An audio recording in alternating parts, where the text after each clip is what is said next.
Tequila, like, you don't think about the fact that, like, she would go to the gathering of the Juggalos. No, I mean, not even close. Like, I mean, but she did go off the deep end, though, you know? well, isn't that when she became a Nazi, though? Like, No. came out as Nazi? I feel like that was long after. Came out as Nazi? Yeah, she came out as Nazi. I feel like it was around the time that she did a Shot at Love that she, like, started losing her mind. I gotta think. Was that one of the VH1 shows? Yeah, that VH1 or was it MTV? It was a dating show. It's like a What's the one that she was doing where, like, it had guys and girls? Was a that double shot at love. Double Shot at A Love. double shot at love. Yeah. What was Shot at Love? Just guys or just girls? I think Shot at Love was just guys. I don't remember, but I remember Double Shot at Love because that was around the time that I was like 12, 13, just hitting puberty, and I was like, "You're telling me she's dating girls? I'll watch that. You telling me she's got porn? You're telling me she's doing that porn?"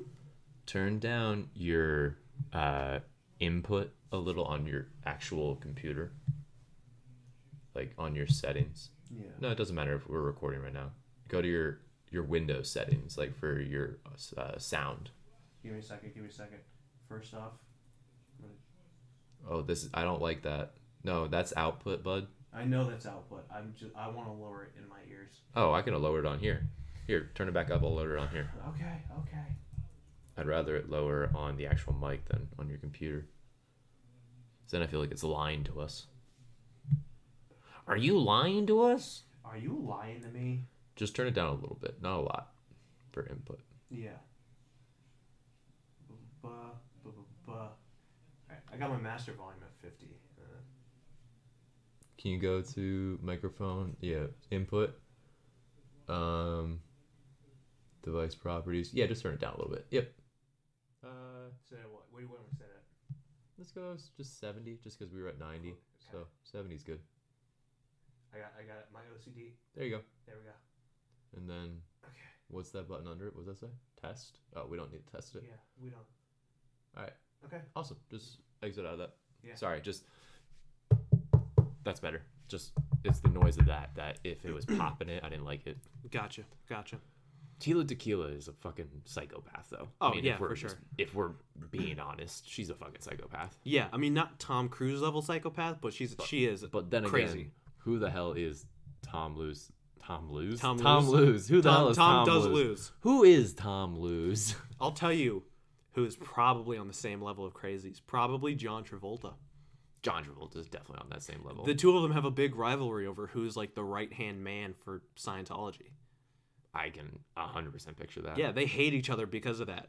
Because John Travolta was like, "Oh, I'm the dude's right-hand man," and then Do you Tom know what's Cruise insane was like, to me? What? The fact that he can go from doing that the biopic for OJ, where he actually didn't do a bad job, Yeah. to doing Gotti. Oh yeah. Yeah. Yeah. No, I'm like No. it's I'm like, laughing, how but do you- I know, I totally agree. It's like he was great in that, like as much as like as much as John Travolta can be. yeah. Yeah. But like going from that to fucking Gotti. Yeah, I don't. Gotti was a piece of shit. How do you pick a great project Yeah. and then pick a piece of shit like that? Yeah. That's my question more. Well, than what anything. about the one that he was just in, where he plays like some kind of like stalker? I only ever saw the set pictures of that.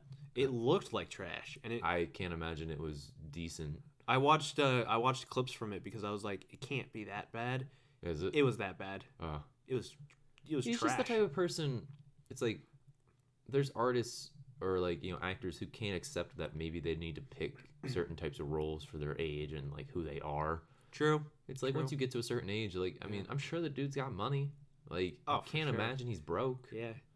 I mean, if anything, the Scientology like they're supplying him with they're funds. They're piggybacking him. Yeah. Yeah, For sure. Like I can't imagine he's broke. If he is, I'd be actually kind of shocked. Yeah, I know. Like I mean, because it's like I mean, in the grand scheme of Hollywood and the way that the game kind of works, not everyone can be, like what's it? As much as I don't like him as an actor and less as a person, you still have to admit he's had a successful career over all this time. But Tom Cruise, yeah, I mean Tom Cruise, but like Tom Cruise also was smart and he became a producer for the films he wanted It's true. to make. It's true as well. He Same with Vin Diesel.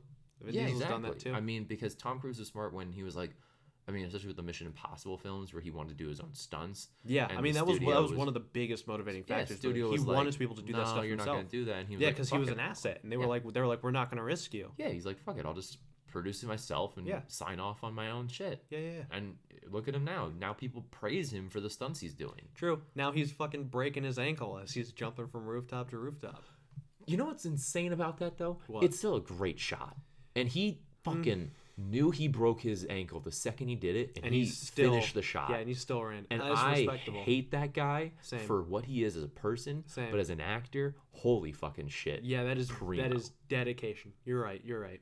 Let's we came off a gameplay and we wanted to talk more about something. Yeah. So for those of you curious, we're calling people crazy right now, and Yeah. I don't really like.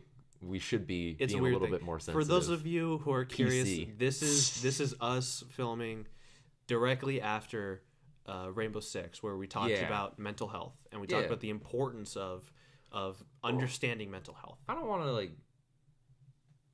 to beat a dead bush, like because I No. mean, look at it. Like, I know every person who's ever struggled with mental health has heard all the same shit. Yes. Being one of those people, Yeah. You know, I've heard all the, you know, you should seek out counsel. You should, you know, go to a friend you can trust. You should, Yeah. you know, all these resources that are there, and it's not really about that. I mean, the struggle sometimes comes from the ability to reach out. Yes. I mean, that was my biggest struggle. My biggest struggle was not being able to accept that maybe someone else could help me, Yeah. you know? And another thing too, also, is just that, you know, like the other big thing that I don't like as well about it is that, like when everyone's talking about it, they place such a big emphasis on like seek out someone to help you and everything. That another thing too that kind of helps. In my case, it really helped. Was just like find something that you like to do and find something that just kind of like takes your mind out of out of stuff. It's definitely part of it. Some, you know, unfortunately, a lot of people do view that as like temporary relief. Like you're only getting that relief when you're doing it. Well, in And the end, don't get isn't me wrong. anything Don't isn't get- anything temporary relief? Well, you know? yeah. Because nothing's ever really gonna permanently take away, Well, of course. you know, I whatever mean, it is you're suffering with. I mean, you know? people can suffer from depression for years and not even really know it, and be able to go on each and every day. Yeah. It's unfortunately when you realize you have it and Yeah. and you're kind of accepting that defeat Yeah. that it gets real tough. I mean, mine started years ago. Mm-hmm. Mine started when I was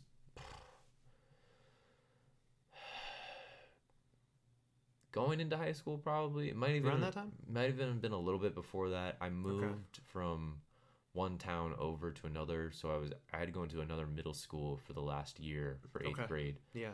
So I mean that was a little tough. I don't know if that really put me into depression. I might have had some bad moments in that, you know, like Yeah. because I had to meet all these new people. I wasn't the most social person back then. Yes. I did have a lot of anxiety and like body issues as well. Like that really made things a lot harder as well. Yeah. Uh-huh.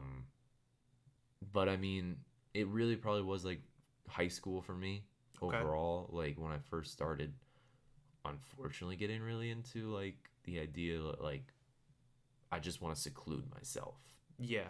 and I secluded myself like to the degree that like it wasn't noticeable because I would hang out with people at school, Mm-hmm. but like I was never really there. Mm-hmm. Yeah. mentally. I get that. I get that. And I was never really there emotionally with people. Yeah. Like every once in a while I would meet someone that I thought would be a good friend, or you know, like maybe I was like, maybe this is how I'll come out of it, by talking to them. Mm-hmm. And it just never really happened for like freshman, sophomore, junior year for me. Okay. I kind of just spent 3 years in my own little bubble. Yeah, just kind of drifting. Yeah. Yeah. I would go home after school and just like, I think I would just bury my head into like my iPad and just like watch YouTube, watch Netflix. Yeah. It's really shitty, but it's also really interesting. That's where I found like Achievement Hunter, and it's Yeah. where I found like Game Grumps, like more with him and John, Yeah. JonTron. But like it's where I found people that I found really funny and like they made me feel good.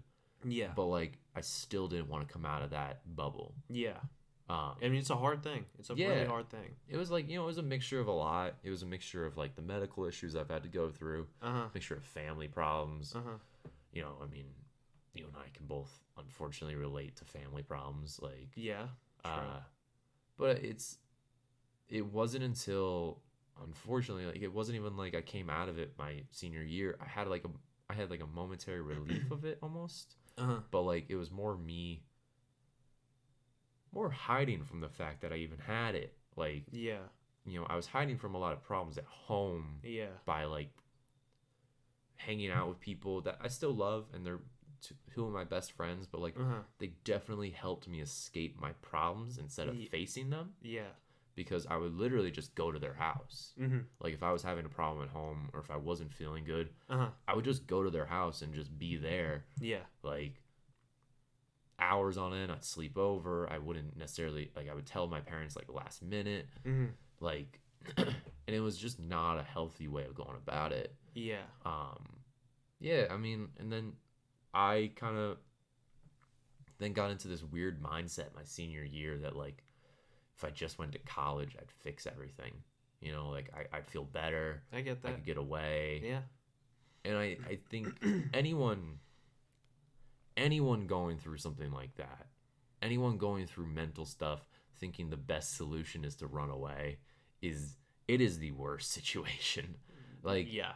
unless your problem is literally in a fixed position and it's something you should run away from. Mine was I'm running away from confronting my problems. Yes. And I was running away from confronting my parents mainly. Uh-huh. And that's where I kind of struggled the most, especially in that year away at college. Like, Yeah. Yeah. they would try to reach out. I would be very dismissive. Yeah. I would kind of just leave myself in my room and leave myself to this destructive behavior of not really being there, but also like imposing myself on these situations throughout college that like I was not who I am. Yeah. Like, Yeah. I've become a more social person over the years. I've become a much more like outgoing person. Yes. But like I literally went from 0 to 1,000 my like first couple weeks of college. Like I jumped in head first and eventually hit the bottom of the ocean. Like, but on the way down, I thought I was doing great, and I thought I was like fucking living. Yeah. And it wasn't until I hit it that all of a sudden I was like, shit. Like I have not done anything for 2.5, 3 months. I've basically wasted money on college. Yeah. Because all these classes that I'm about to fail. And then as well, I was also losing friends, like, at the same time. Because, like, I would become friends with someone or, like, reach out to someone. Then, like, almost, like, destroy that relationship just by being a shitty person. Yeah. And then I would wonder why they were being a shitty person to me, thinking they were the one ignoring me. Yeah. So, thus, It was the constant cycle of... Yeah. Am I the problem kind of thing? And eventually I realized I was. Mm-hmm. I got an email or a letter from my college basically telling me that I was going on academic probation for the next semester. Yeah. And I was like, fuck. Like, I have to tell my parents. Yeah. Like, and they were about to come pick me up in like a couple days. Uh-huh. And I was like, I don't know what the fuck to tell them.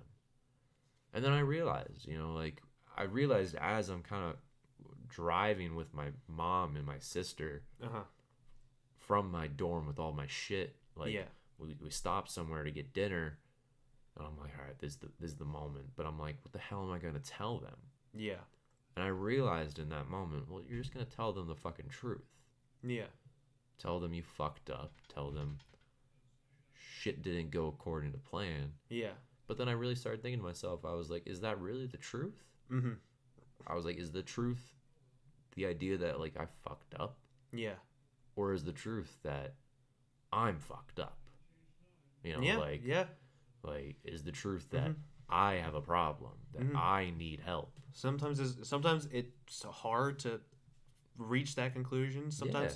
Sometimes it's not even that it's hard to reach that conclusion. It's that you don't want to own up to the fact that that is it. Like it's really fascinating hearing this Yeah. from you because for me it was very very similar. Because for me, like it started not as far in as like right before starting high school.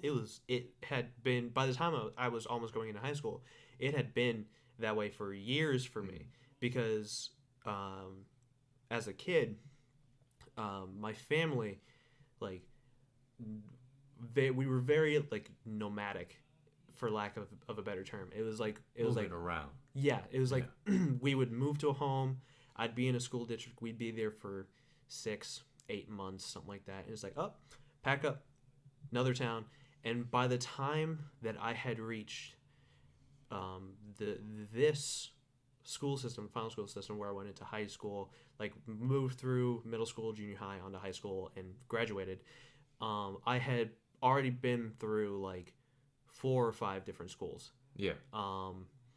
And it was 4 or 5 different schools by the time I was in like the 3rd grade.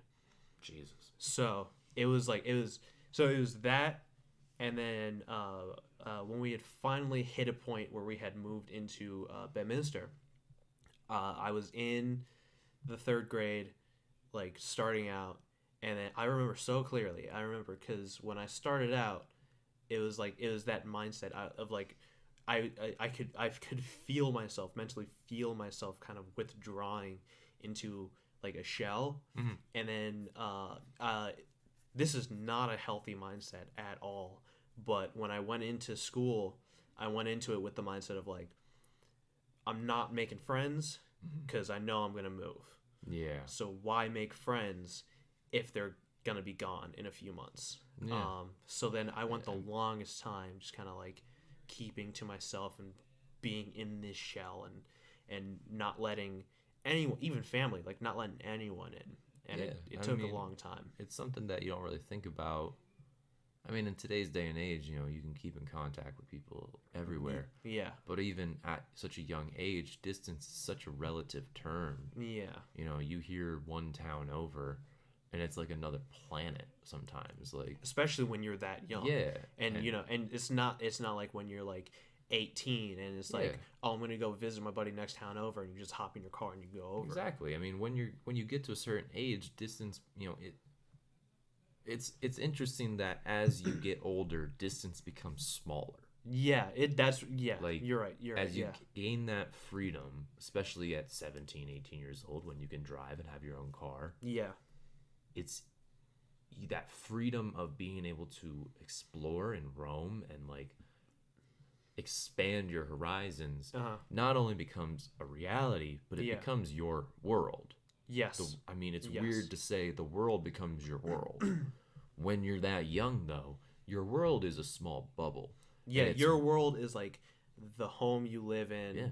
the town you live in, maybe not even the that. family you're with. If you're in a big enough town, it could be the neighborhood. Yeah, you're just the in. neighbor. You're right. Yeah. Could be just the neighborhood. Especially at a young enough age. Mhm, If your parents are like strict with how far you're allowed to go on your own, especially. Yeah, because I mean, like, because growing up, in a lot of the neighborhoods that we lived in, it was very much like the neighborhood was my world. Because when I was a kid, my parents were very much like, you know, we'd wake up in the morning, me and my sisters, we'd wake up in the morning, come down, have breakfast, and then like if it wasn't school, like if it was like summer vacation or a weekend or whatever, my parents were like, all right, go outside, just go Yeah, play. get out. Yeah, and just Yeah.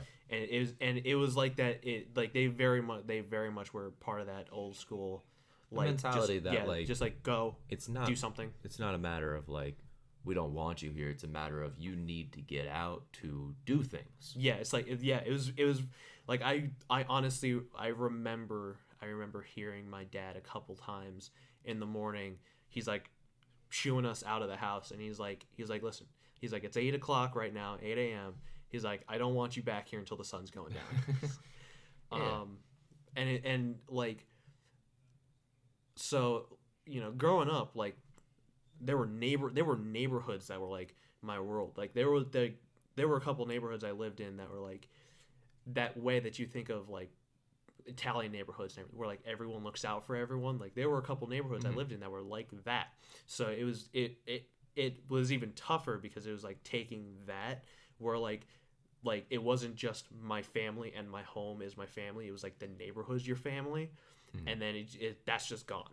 Yeah. And then you're in all of a sudden before you know it, you're in a completely different area. You don't know anybody. You don't know anything, and it's like it's tough and it's difficult and like so you kind of you feel yourself withdrawing. And I remember the first step that kind of helped me along, and I thank my dad for it every fucking day. Was I remember at one point I had a talk with my dad because my dad like noticed, as parents want to be able to do, they notice stuff. Yeah. I mean, they might not always notice, but in my case, luckily, my dad was able to, and he talked with me, and he's like, "What's going on, buddy? Why are you acting this way? Blah blah blah." Yeah. And I lay it out for him. I'm like, "This is the way I feel. Why make friends if I'm going to be gone in a few months? Blah blah blah blah." And then to this day, love my dad so much because he made a promise to me on that day that he kept. He was like, listen, he was like, I know it's tough. He was like, I know that we've moved around a lot. He was like, I know that this is really weighing on you. So he was like, I'm promising you here now. He was like, I'm gonna keep you in the same school system until you graduate high school. Mm-hmm. He was like, I will not move us anywhere. Mm-hmm. He was like, if your mom wants to move, I will fight tooth and nail to make sure that you stay in the same school system and to make sure you can continue to keep whatever friends you make and continue to be whatever person you become, blah blah blah blah. And he managed to hold on to that promise, and we moved around a little bit across like a couple towns, but we still kept in the same school system, and not just for me but for my sisters as well. And that was a real kind of like first step was being able to have that assurance of like, if I talk to this person now, then a year from now I can guarantee They'll still be there. Yeah, that they'll still be there, that I can talk to them. But like there's still kind of like that retractive shell because it's hard to shake it. And I wasn't always this talkative. Most of my life I've never really been that talkative. I've always been very kind of like silent in a way. Silent but deadly. I gotcha. Yeah, like my farts. Yeah. Like these toots. Oh, like these toots of mine. No, like one of the biggest things that has always plagued me, actually still plagues me to this day, is I have a hard time being able to talk about like if someone's like, "How you feeling?" or whatever, just something like that. Like I've like it's easier and it's progressively getting easier, but it makes me very uncomfortable to have the spotlight on me. Yeah. So whenever someone asks me like, "What's going on? How are you doing?" it makes me squirm a little bit. It's also the idea that like, and it's a social contract as well. It's the idea that you don't want to be honest because it's like, this person was being polite. This person was asking how I'm doing. I'll give them a very vague and easy answer, and they can move on from this because they don't really care. Yes, for sure. And it's like, it's that tough to differentiate people of who does care and who doesn't. You know, it's one thing if your mom and dad are asking, and it's another thing if like, you're working at a job and a customer asks, and a customer, coworker, like, or boss. A coworker, exactly. It's do you be honest to this customer or coworker if it's been a tough day? Like there's been times. I mean, and it's funny that it's like, it's taken me years to actually be able to get to a point where if a customer has asked me, "How you feeling today?" or "How you doing today?" sometimes I'll just be honest. I'll be like, "It's been a long day." Like, same. But you know what? I'll try to, like, it makes it easier on me to spin that into a positive when I'm honest with that person. Mm-hmm. Say it's been a tough day, but it's getting better. It's like, and it's just little stuff like that. It's like if you're not honest with that person. You just go, "Oh, it's going great. It's such a great day," or like, "Oh, I'm okay. Like, I'm doing good." It's like you almost start lying to yourself then. Yeah, And it's then not so much. It's not so much that lying aspect that makes it feel shitty. It's that detachment that you yeah, feel that kind of like you're makes it hurt. but it more. also makes you invalidate your own feelings Yeah. because you're speaking. I mean, a thing I've always said is, a great way to understand how you're feeling is to verbalize how you're feeling. Yeah. If you literally verbalize to this person that you're doing good and inside you're feeling shit, you're invalidating that. You're crossing the wires in your brain. Yeah. And you're telling yourself you feel fine, but your body's like, no, you're not. You're not doing fine. Yeah. But it's like that part of you that wants to appease people, like make them know, no, I'm doing all great. It's like all that. Yeah. And that's what I did for years. Yeah. Same. And I Same. built this, and I still do it, not on purpose though. I've built a mask for myself. Yeah. And I've become very convincing. Yeah. I've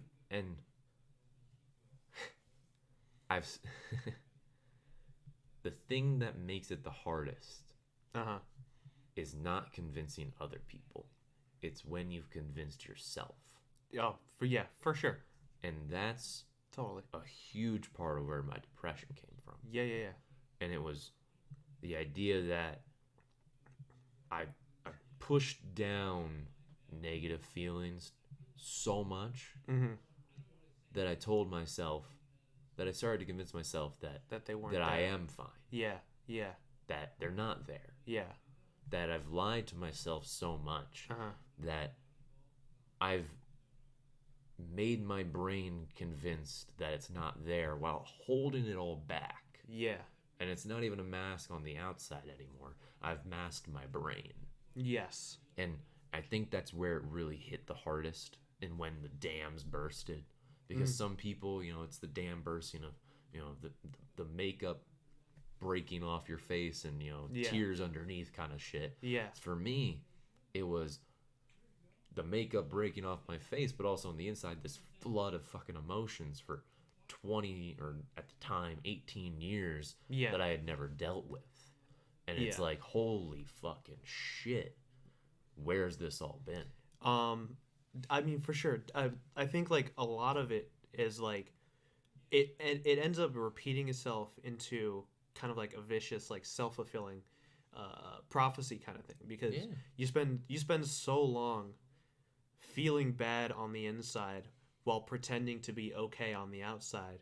You develop this mind. You spend so long trying to appease other people. Like for the longest time, for me, for example, like even if I wasn't feeling great on the inside, bad day, something happened or whatever, it was like this constant running thought in my brain of like whoever I'm talking to, friend, teacher, parent, whatever. It was like, this person expects me to say that I'm okay. Yeah. So I'm going to tell them that I'm okay. And then you hit a point where, like you said, where you spend so long pushing down the negative feelings and convincing yourself that they're not real, that your brain starts to think that they're not real. But then the feelings are still there. So then,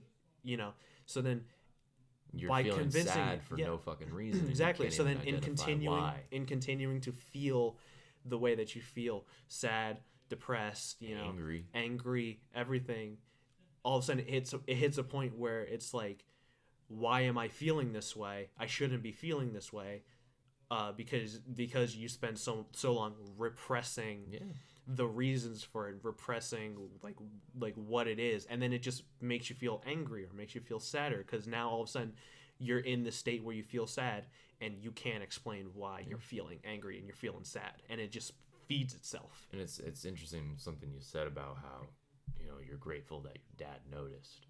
It's interesting because for years, part of my brain, a part that I almost didn't want to acknowledge, kind of told myself, God, I hope someone notices.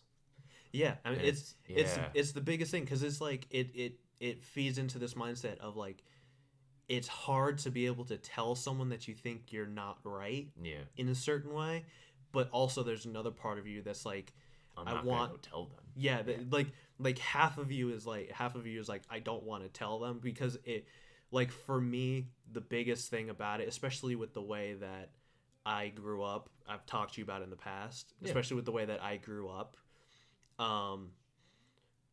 in my mind, it was like, if I tell them that I'm not okay, then that's showing weakness. Yeah, And 100%. and it was like, it's like I don't want to seem weak, but then also there's also another half of me that's like, and it's probably the same way for a lot of people too. It's like there was another half of me that was like, please God, I want someone to notice what's wrong, so that way I can finally have an outlet to talk about this stuff. And then I was one of the fortunate ones that I had someone that ended up noticing. But I know that there's a lot of people who don't pick up on that, Yeah. and have a hard time picking up on that. But And it's something that, like, I mean, you mentioned the weakness, and it's, I think, unfortunately, a huge part of, like,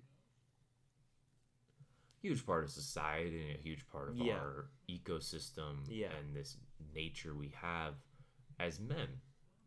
oh my God, And, definitely. And I hate when people try to, like, it's like, Because you go through decades of just this And- this idea of what a man is supposed to be. and it's this part of us that it's like, it's this repressed part of you Mm-hmm. that wants to say, I don't like that, Yeah, yeah. And don't get me wrong, times are changing. Yes. I hope to God that kids these days can learn differently than we did. Oh, like, please, yeah. because, Yeah. I mean, I don't blame anyone in my family. I don't blame anyone in my, family friends, or, like, I don't blame any male role model I had for the way I unfortunately felt. Yeah. But there are things that they were programmed Yeah. to think, and there were things that they were programmed to believe by their fathers and their male role models, Yeah. and inadvertently put on to me. As simple as from when I had my first surgery, getting my defibrillator, Uh. from 5 to 10, Uh. I couldn't play sports. Yeah. And it was this part of me that I had never really thought about. Uh. And it's the idea of being left out of something that feels like, it's like, why can't I? You know why. It's Yeah. a medical part of you. Yeah. But it's like, you just want to be out there You want to be normal. You want to be what you think normal. Yeah. quote unquote normal. Yeah, what you think and normal then is. You Yeah. also have, I mean, my father was a coach for my sisters in a lot of sports. And it's like, all I wanted was to have that connection with him. Yeah.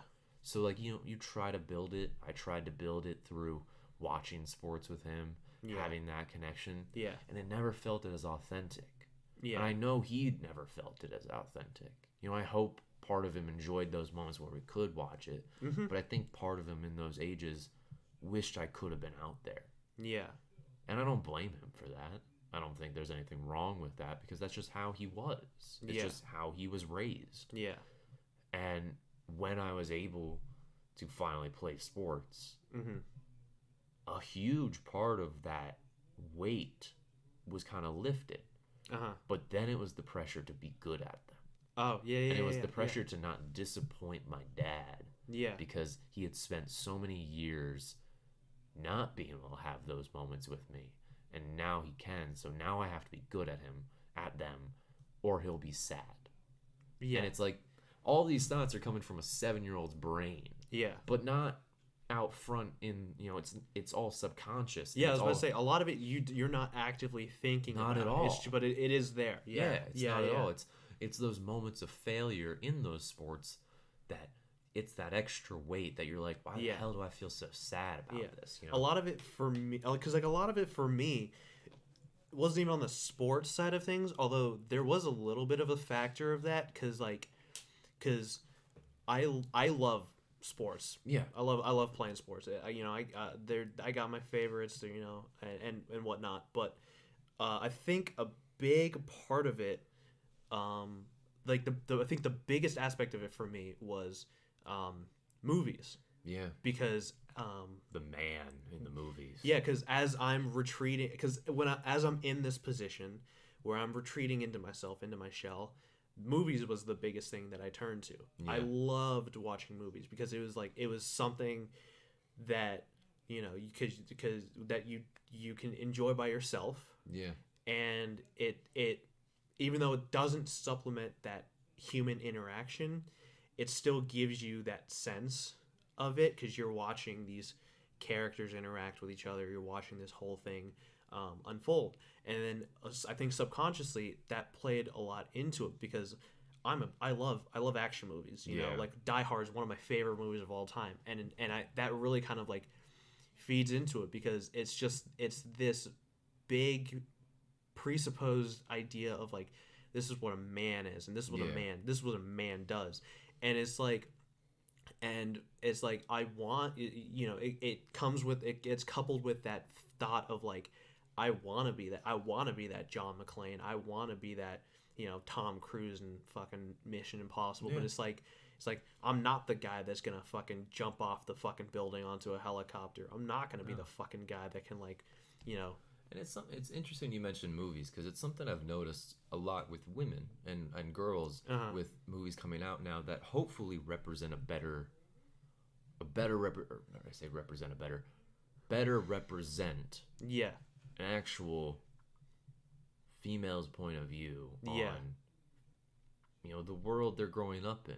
Lady Bird, for sure. Booksmart, yeah what was the one?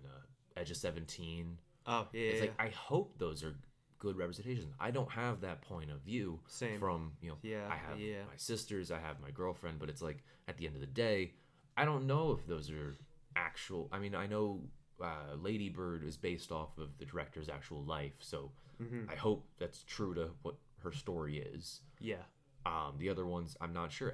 And what was the other one? Eighth Grade. oh yeah Like, yeah yeah eighth grade that yeah, was yeah. another one. It's like Yeah. I hope these are authentic things, but I also hope on the other side that we get stories like that for guys as well. Yeah. Don't get me wrong. I know, I know, straight white male is not in right now. Like, Oh, believe me, I know that's yes. not in right now. Yeah. Like, but that's also, I mean, the movie Love, Simon. I'm happy that Yeah. came out and Uh-huh. was able to, even if it's not, I've heard some people say it's not the most, being able to connect to because it's very predictable, the story. Yeah. But at the same time, it's like But it's about what it represents. it's different people's stories that Yeah. that aren't so fabricated. Yeah. Like all these stories and all these things that like are about people that you can't even put yourself in their shoes. Yeah. Because you're like, I've never been through that. Like high school movies where it's like all this like clicks and all this Oh, like yeah. bullshit. Oh yeah, yeah, And yeah. it's stuff that like you're like I can't relate to this crap. Yeah. And it's especially the whole idea like I mean with more female centered movies Uh-huh. about like the ugly girl becoming pretty. I I don't I always understand that. hated that because yeah, I don't understand that. I was at all. always like, what's that showing people? yeah. What's that like the only way you can be popular, the only way you can be liked by others yeah. is if you're pretty. And always by the end of the film they're always like, I choose to be ugly.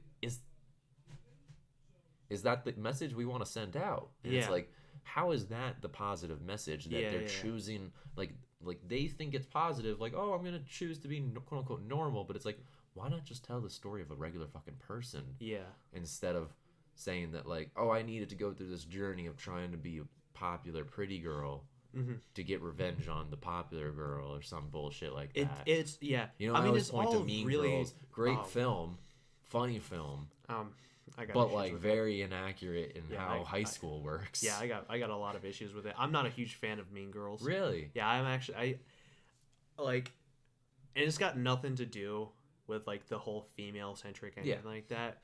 I think like the biggest I don't know. It's just like small stuff. Like I personally Hey man, everyone's got their own opinions. yeah like Yeah. Amy Poehler, Tina Fey. Like I respect them.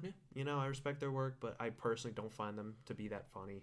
I liked Amy Poehler better in Parks and Recreation Same. and Tina Fey in 30 Rock. I was not a big fan of 30 Rock, but I love Parks and Rec. It's one of my favorite shows. 30 Rock has like, some great moments in it that Yeah. are very smart and just it was very smartly written. Uh huh. The Parks and Recreation is just in its later seasons is just pure gold. Like Yes, just the because characters. it's really smartly written stupidity. Yeah, like Parks and Rec really balances on its character-driven plot. Yes. Like the idea that you like these people, you want to see their lives. Yeah. You're gonna laugh at their lives, though. Oh, for sure. Yeah. Um. But we're getting off. Yeah. Yeah. Getting back on topic, but I think Movies representing better.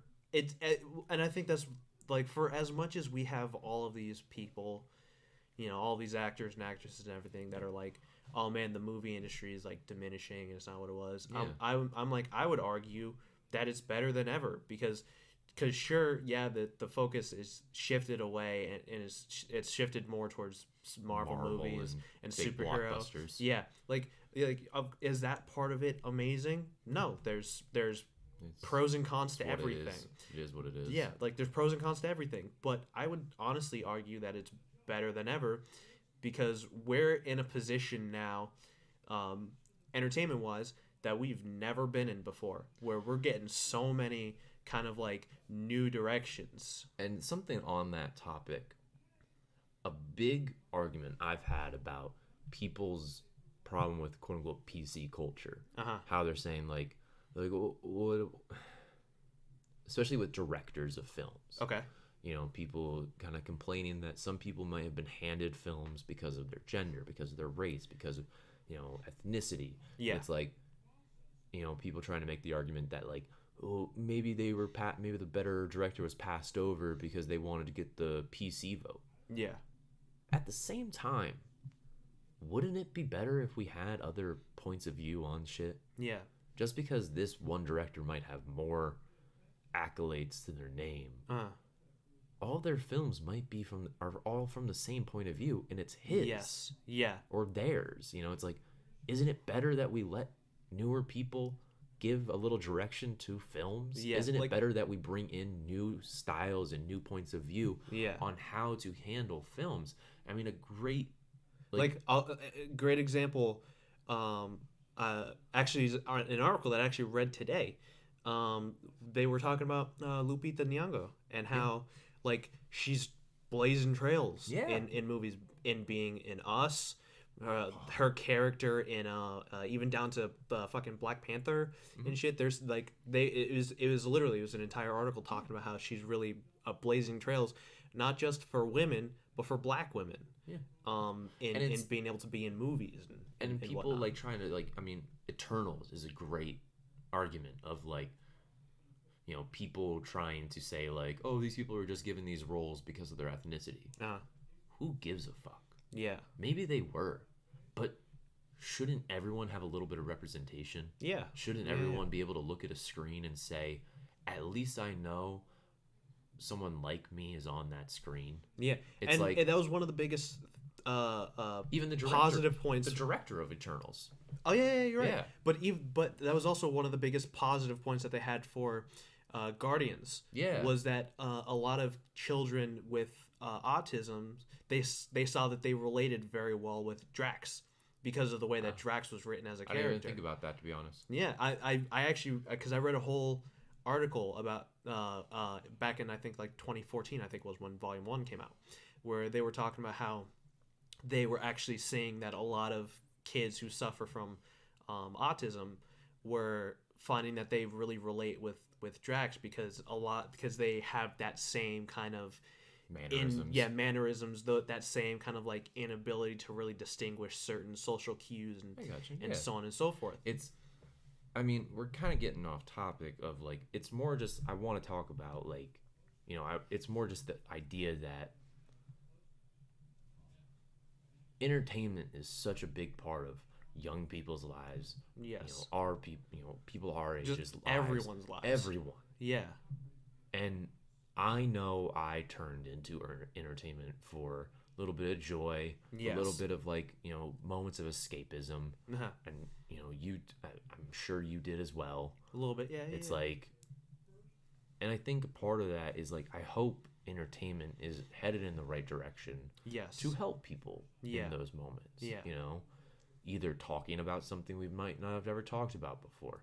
Even as simple as like a number one song being the Suicide Hotline Oh like, yeah, number, you're right. you know? Yeah, by Logic.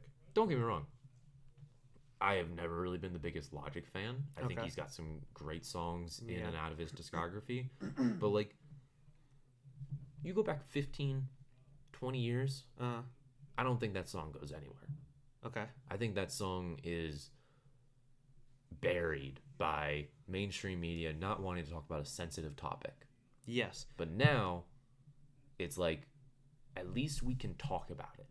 You know, Yes. PC culture for what it is, I think that's my main point on this. It's like people get so upset about PC culture and like all this like, oh, we're being too sensitive now. Yeah. But I think we're the least sensitive we've ever been.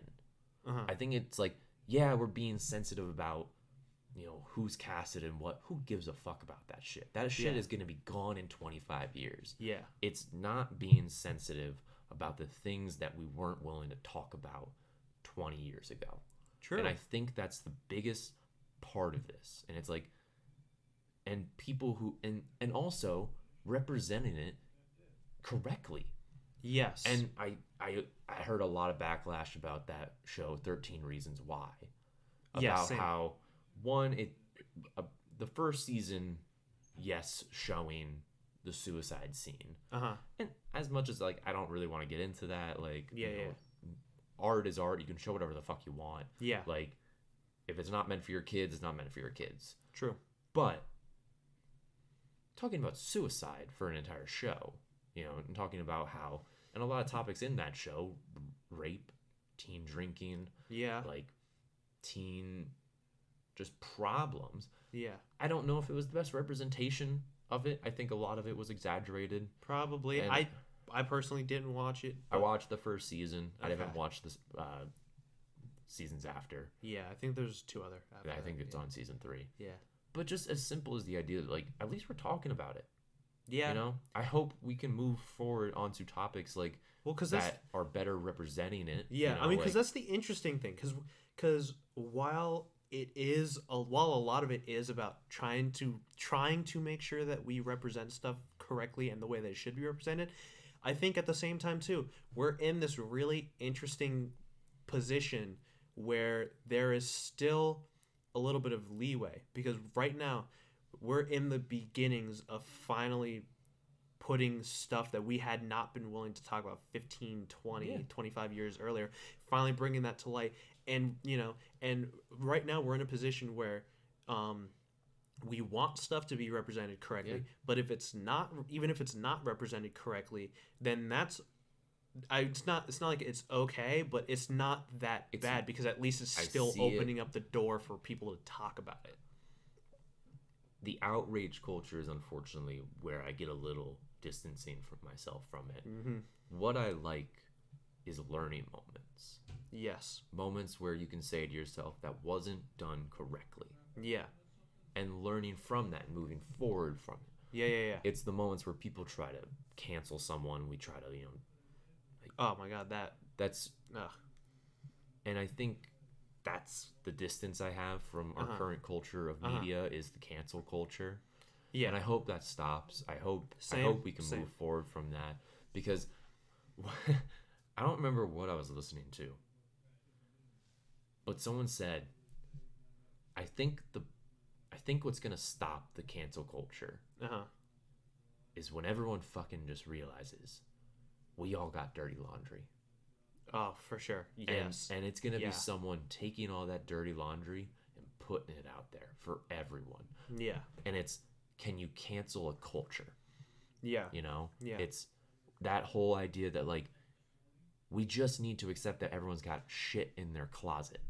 You know? I think And- that's one of the biggest. I mean, because that's one of the biggest issues of everything. Because I agree with you. I distance myself from outrage culture, from cancel culture, and I also appreciate learning moments more. I think the biggest problem with everything is that, you know, we're in a place where we're so focused on trying to fix what's wrong. Yeah, What's broken. what's wrong and what's broken, and we're so focused on that you know, we're so short-sighted on it that Yeah. we're not looking long term, and in that inability to look long term comes this sense of like if something happens or something comes up that might not be the greatest, whether it's like, for example, fucking Kevin Hart when he was about to host the Oscars, some shit like that.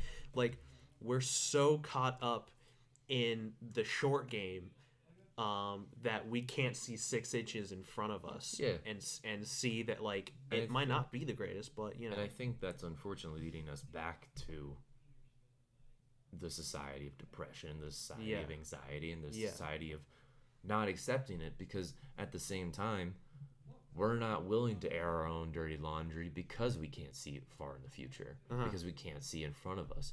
You know, we think if we put this out there, if we talk about this, then in 10, 15 years, someone's going to bring it up. Yeah.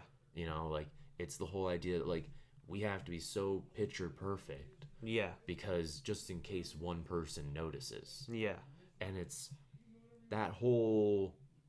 I can't imagine what Kevin Hart went through when that happened. Me neither. Do I think what he said is right? God, no. Mm-hmm. Do I think he... Do I think he understood the gravity of what he said before people started getting upset at him? No. Probably. Yeah. But I think it showed him, holy shit, my words have a lot of impact. Yes. And I think it's that learning moment that we need to accept. Yes. For everyone, for yourself as well. Mm-hmm. Mm-hmm. A mistake you made in the past cannot define your future, even if you're the one finding the bad tweet in your history. Yeah. Even if you're the one looking back at your memory and saying, why did I do that? Yeah. That can't define your future. Mm-hmm. That can't be the reason you don't get up that day. Mm-hmm. Mm-hmm. Has it been the reason why I don't get up some days? 1,000,000,000% So I'm a hypocrite for even saying it. I think like, well, because I think with a lot of that, you know, because everyone's got a moment like that, you know, where you said something that maybe wasn't the greatest thing to say, or maybe, you know, you did something that maybe wasn't the right thing, or whatever it is. But I think that we're in positions right now where with the combination of all of that and social media, where everything is publicized to an extent never before seen in the history of humanity, where, you know, if we wanted to, even down with you, Nick, I could literally go into your social media profile and skim back like 7 years and be like, 100%. You said this thing back in 2011, and it's this weird thing, because it's like, you know, it's worse for celebrities too, because since they're so in the public eye and they're so scrutinized, that they're more prone to have people be like, well, I want to see something bad that you said. Yeah. I mean, as much as I think a great way to kind of end this and move on to another topic is kind of paraphrasing some shit from Joker. Yeah. You know, the whole idea that he says we're all one bad day away from turning. Yes. I don't know if that's necessarily true, but what I do think is true is we're all one bad memory away from being depressed again. Mm-hmm. I think we're all one moment from remembering shit we've done in our past to being back on our couch, back in that depressed state, back in that anxiety state. Because nothing gives me anxiety more than remembering moments where I had anxiety attacks. Same. I had moments where I physically couldn't contain that energy of level. You know, that level of energy. What the hell did I just say? That level of energy of anxiety.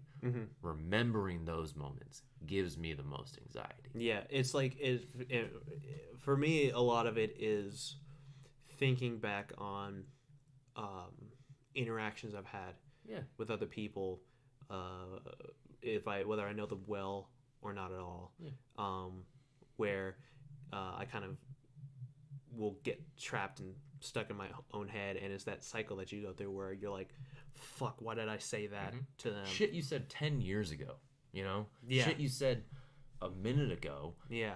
has less impact on you than shit you said 10 years ago because of just how you remember your life. And I think that it's helpful too that, you know, like I ended up in the position I'm in, you ended up in the position you're in, where I don't know about you, but for me, the most freeing moment I've ever had in my life was the moment where I finally learned to just like let it all go, and I'm like, it doesn't matter, like, and I don't mean that in the sense that like your problems don't matter. I mean it in the sense that like letting a problem not control your life. Yeah, it's like I can't let this control me. Yeah. I can't sit here and wait for someone to help me live my life. I gotta be the one that lives my life.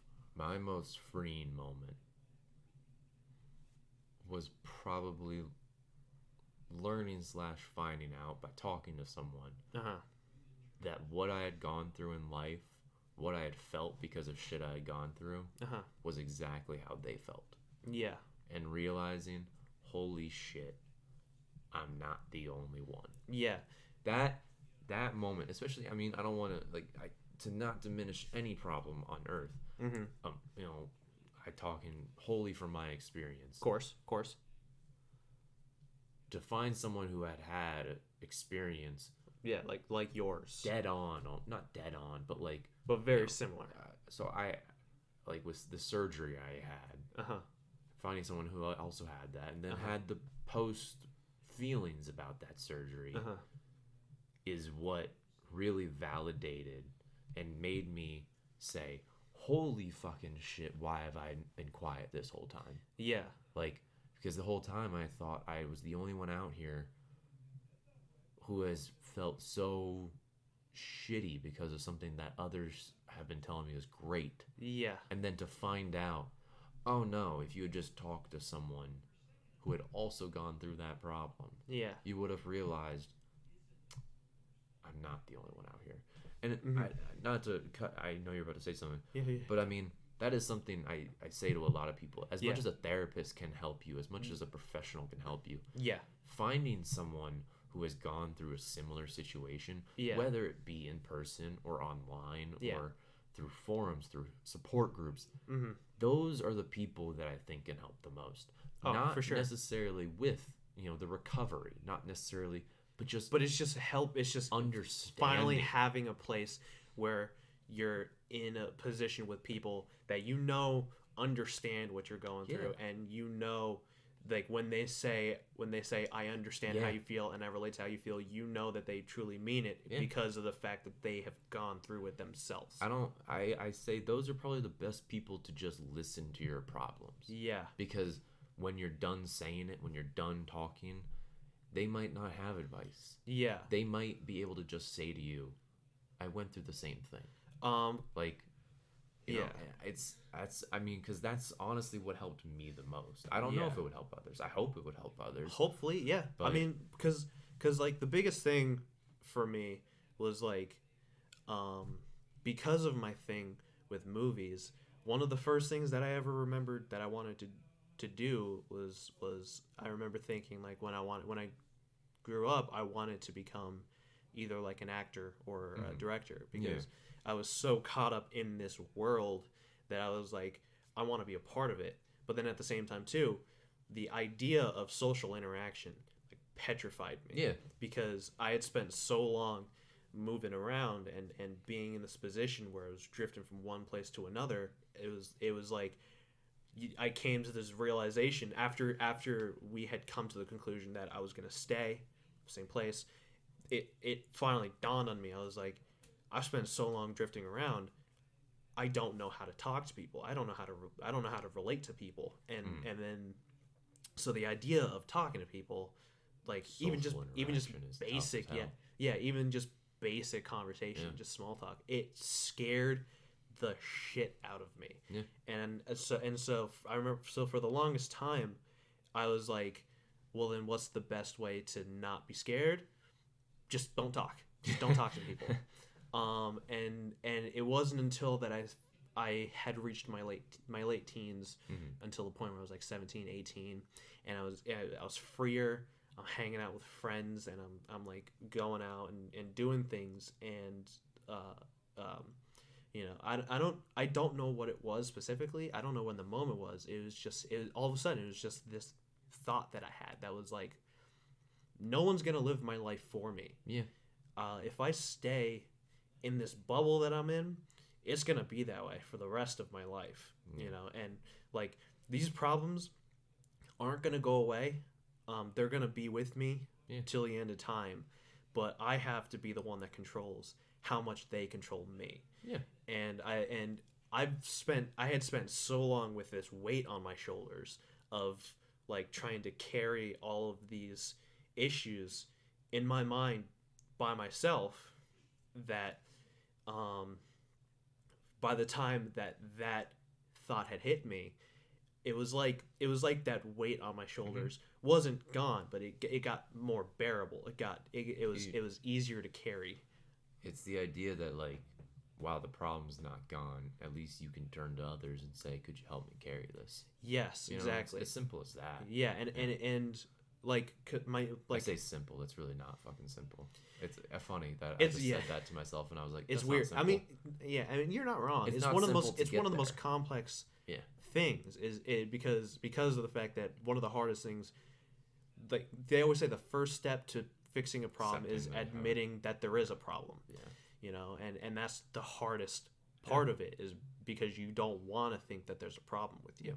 You know, and like I got siblings that go to therapy, that see a therapist Yeah. once a week. You know, and I don't see a therapist. I wouldn't. I probably wouldn't recommend this to everyone the way that I did it, but hey, you know, whatever works. For me, a lot of it. Hardcore drugs. Yeah, for me, it was just all of that meth I did. Yeah.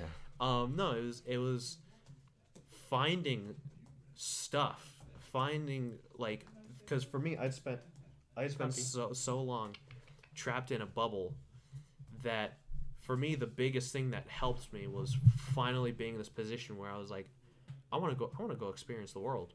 I want to go see what it has to offer for me. And so a lot of it was like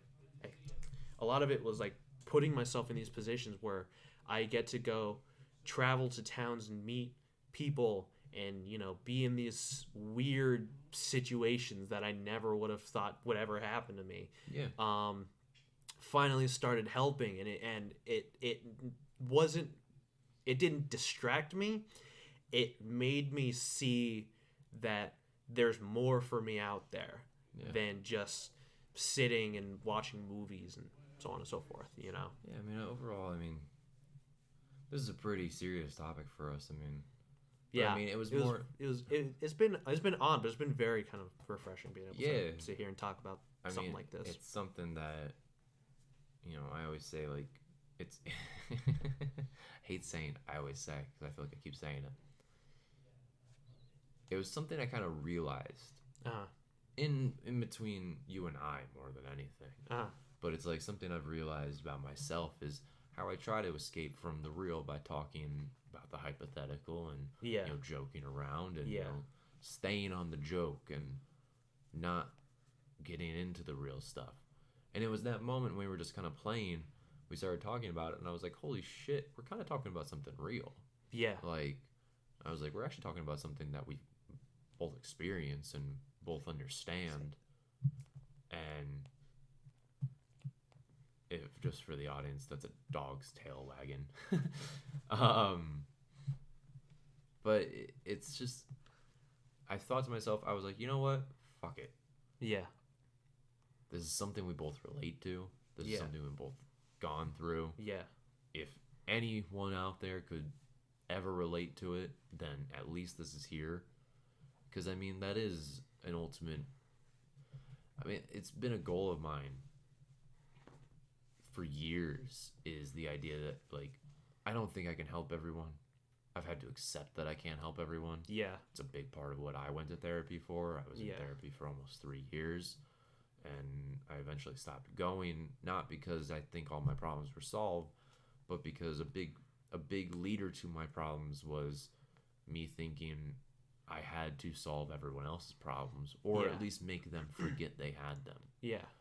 And I think my ultimate goal now is I can't help you forget your problems. I can't help you leave your problems behind. But if you can relate and you need someone to relate to, or you need someone to just listen, or you need someone to just, understand what you're going through, I can at least try that.